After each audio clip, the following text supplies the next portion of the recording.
இன்றைக்கி நம்ம என்ன பார்க்க போகிறோம்னா வேர்க்கடலை பொடி போட்டு கத்திரிக்காய் பொரியல் எப்படி செய்யணும்னா வேர்க்கடலை பொடி போட்டு கத்திரிக்காய் பொடி செஞ்சிங்கன்னா ரொம்ப டேஸ்ட்டாக இருக்கும். இந்த கத்திரிக்காய் வந்து பார்த்திங்கன்னா ஊர்லேருந்தே வாங்கிட்டு வந்து கத்திரிக்காய் இதோட டேஸ்ட் இன்னும் கொஞ்சம் நல்லாயிருக்கும். உங்களுக்கு இன்றைக்கி என்ன கத்திரிக்காய் கிடைக்குதோ அதை நீங்கள் ட்ரை பண்ணுங்கள். இது நல்லா வதங்கிட்டுருக்கு எண்ணெயில் கொஞ்சம் நல்லா வதங்கிக்கலாம். இது வதங்கும் போது இந்த பொடி எப்படி செய்யணும்னு பார்த்துக்கலாம். 1/4 ஸ்பூன் உளுத்தம்பருப்பு, 1 ஸ்பூன் வேர்க்கடலை, 1 மிளகாய் போட்டு வறுக்கலாம்.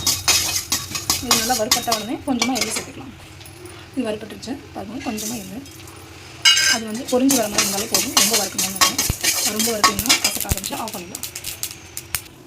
நம்ம வறுத்தோம் இல்லைங்களா வேர்க்கடலை, உளுத்தம்பருப்பு, மிளகாய், எள்ளு. ஸோ அதை நம்ம பொடி பண்ணி வச்சுருக்கோம். கொஞ்சம் லேசாக குறைஞ்சு இருக்க மாதிரி கத்திரிக்காய் பார்த்திங்கன்னா நல்லா வதங்கிடுச்சு. ஸோ இப்போ இந்த பொடி அரைச்ச பொடியை நம்ம இதோட ஆட் பண்ணலாம். ஒரு ஸ்பூன் அளவுக்கு ஆட் பண்ணுறேன். ஒரு டேபிள் ஸ்பூன் ஃபுல்லாக நீங்கள் சேர்த்திங்கன்னா உங்களுக்கு நீங்கள் எவ்வளோ கத்திரிக்காய் போடுறீங்களோ அதுக்கேற்ற மாதிரி நீங்கள் பொடி சேர்த்துக்கோங்க.